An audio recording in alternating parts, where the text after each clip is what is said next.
All of those ships have supplies on them.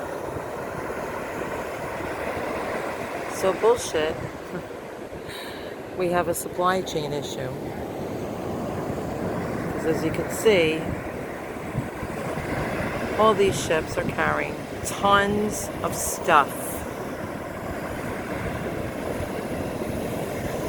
So there's no supply chain issue. They just want to charge more money, to take more money to rob the middle class. That's all they want to do.